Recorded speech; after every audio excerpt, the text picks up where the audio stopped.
আসসালামু আলাইকুম রহমতুল্লাহি বারাকাতুহু। আশা করি আপনারা সবাই ভালো আছেন। আলহামদুলিল্লাহ আপনাদের দয়ায় ভালো আছি, আমিও ভালো আছি। তো আজকে স্ক্রিনে দেখতে পাচ্ছেন আমি আমাদের এলাকায় এগুলো মিশু বলে, এই মিশুক নিয়ে চলে যাচ্ছি ফিড আনতে। এবং দেখতে পাচ্ছেন এই যে ভাঙ্গা রাস্তা, এটা আপনাদেরকে দেখাচ্ছি যে কীভাবে রাস্তাগুলো ভেঙে যাচ্ছে, কিন্তু রাস্তা ঠিক করা হচ্ছে না। এখানে গাড়ি প্রায় প্রত্যেক দিনই একটা করে উল্টে যায়, বড় বড় লোড গাড়িগুলো এসে। এবং এগুলো আমাদের গ্রামের রোড, এবং এটা আমাদের নাটোরের নারদ নদী, এই যে চিকন করে নারদ নদী বয়ে গিয়েছে। আর এই যে দেখতে পাচ্ছেন এটা আমাদের এলাকার পরে আরেকটা এলাকা ব্রিজ পার হয়ে এসে। তো আমি যাচ্ছি হলো গরুর জন্য ফিড এবং ভুসি আনতে। তো লেবু বিক্রি করার টাইমে নিয়ে আসি। তো আমার লেবু বিক্রি করতে দেরি হয়ে গেছিলো, একটা পার হয়েছিল, তারা দোকান বন্ধ করে ফেলেছিল, এর জন্য আনতে পারিনি। এখন গরুকে তো বিকালবেলা না খেয়ে রাখা যাবে না, মানে ভুসি আছে কিন্তু ফিড শেষ, তাই আবার খাবার আনতে যাচ্ছি। তো এখন 3:30টার মতো বাজে বিকাল, এবং আজকে ভিডিওটি আপলোড দিচ্ছি। এবং আপনার মনে করেন 4টার দিকে দানাদার দিব, তাই চলে গিয়েছি আনতে। আমাদের এই জায়গা থেকে মোটামুটি 3 কিলো 15 টাকা ভাড়া, তখনই দূরে, কিন্তু কাছেও আছে, কিন্তু কাছে দাম বেশি। তারা যদি আপনার বস্তার ধরে হলো আপনার 1590 ভুসির বস্তা, গোল্ডেন সার্কেল।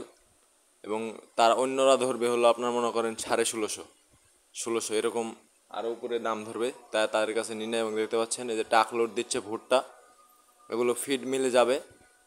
এবং 16-13 টিসি গাড়ি দিয়ে যাচ্ছে। এবং এই গাড়িটি ফেঁসে যেতে লেগেছিলো, এরপরে টেনে তুলে ফেলেছে গাড়িটা, অনেক লোড হয়েছে ভুট্টা। এবং এই যে দেখতে পাচ্ছেন যে এখন আমরা যাচ্ছি আমাদের গন্তব্যে। তা আমাদের এদিকে নাটোরের দিকে তো লেবু বাগান দেখতে পাচ্ছেন, যেদিকে তাকাবেন সেদিকে লেবু বাগান। এই যে আমি বসে আছি একা একা, আমি যাচ্ছি। এবং আপনার ঝাঁকির জন্য বোঝা যাচ্ছে না ভালোভাবে, এবং আমার ক্যামেরাম্যান না থাকায় ভিডিও করতে পারছি না। তো আপনারা একটু সাপোর্ট করবেন ইনশাল্লাহ, আমার একটু আগে গেলেই ইনশাল্লাহ তাহলে ক্যামেরাম্যান দিয়ে ভিডিও করা যাবে। তো তাদেরকে বললে তারা ভিডিও করে দিতে চায় না, যেটা সত্যি কথা আপনাদেরকে বলি। এবং আমি তাই একা একাই ভিডিও করছি। তো এই যে আমরা বাগরুম বাজারে এসে পড়েছি, এখান থেকে নিব এই যে লেবুর বিক্রি করতে যাচ্ছে, যে লেবু লোড হচ্ছে এখানে। এগুলো নোয়াখালী, কুমিল্লা, লাকসাম চলে যাবে, ঢাকা, মিরপুর, গাজীপুর চলে যাবে এই লেবুগুলো। এবং এটাই দোকান, এটাই পাইকারি দোকান কাকার। তো আমি কাকার সাথে লেনদেন করে ফেলেছি, এখন খালি দিয়ে দিবে। তো সিরাজগঞ্জের যে আমান ফিড আছে ব্রয়লার, সেটা আমরা দিই। এবং আমাদের নাটোরের গোল্ডেন সার্কেল ভুসি, এটা দিই। এবং খোল দিই, যেটাকে সরিষার খোল বলে, ওটা ভিজিয়ে দিই। এবং এই যে দেখতে পাচ্ছেন এখন বাসায় এনে পড়েছি আমি। এসে যে দেখতে পাচ্ছেন আমার বাটিতে তিন তিন বাটি তাই দিয়ে দিলাম, প্রায় আপনার মোটামুটি 2 কেজির মতো হবে এরকম। দুই হ্যাঁ, 2 কেজির মতোই হবে।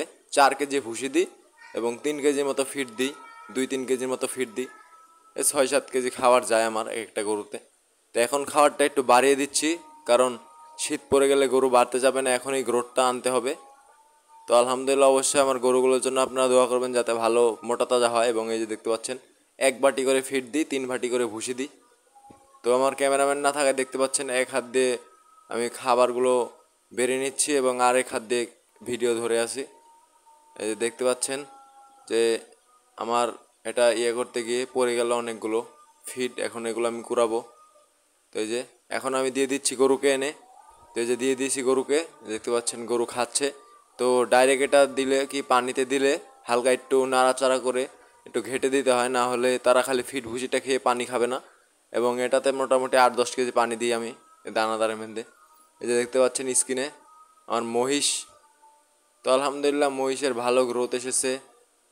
অবশ্যই আপনারা দোয়া করবেন মহিষগুলোর জন্য। এবং কীরকম হয়েছে অবশ্যই আপনারা জানাবেন। আগে লোম ছিল লাল, এখন আলহামদুলিল্লাহ লোম নাই, এখন লাল কালার চামড়া হয়ে যাচ্ছে, একটা লাল হয়ে যাচ্ছে, একটা কালো হয়ে যাচ্ছে। তো এই যে দেখতে পাচ্ছেন আমি বালতি এবং বল দিয়ে তিনটা নিয়ে আসলাম, 3টা গরুকে দিয়ে দিলাম। এবং আর 3টা আছে, 3টাকে দেবো। যে খাওয়া শেষ, এটা আমাদের গোলাপি, যেটা আমাদের চক্রা বকরা নাম রেখেছে। এই গরুটা অতিরিক্ত খুরাতে আক্রান্ত হয়েছিল। তো আলহামদুলিল্লাহ এই গরুটার অনেক রুচি। এবং এই মহিষটা অবশ্যই আপনার সাজেস্ট করবেন কী খাওয়ানো যায়। এই মহিষটা কম খায় এবং এই মহিষটা বেশি খায়, যে এখন। তো আলহামদুলিল্লাহ সব মিলে আলহামদুলিল্লাহ তো আমার ভিডিও যদি ভালো লেগে থাকে অবশ্যই আপনার লাইক কমেন্ট সাবস্ক্রাইব করবেন এবং ছোটো ভাই হিসাবে একটু সাপোর্ট করবেন এবং আশা করি আপনারা সবাই ভালো থাকবেন, সুস্থ থাকবেন। আসসালামু আলাইকুম রহমতুল্লাহি ওয়া বারাকাতুহু।